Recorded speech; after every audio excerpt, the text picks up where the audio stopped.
सुन लेने बात मेरी कान करके, यो दिल मेरा बस तेरे लिए धड़के है। तोड़ के ट्रस्ट मिस यूज करूंगा, बेड कार्ड देखे हाले अपने दिमाग तय।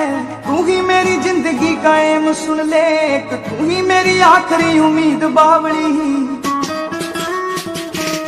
वो तेरा नाम मेरी हर एक सांस पे, तू माने या ना मान मेरी बात लाडली। तेरा नाम मेरी हर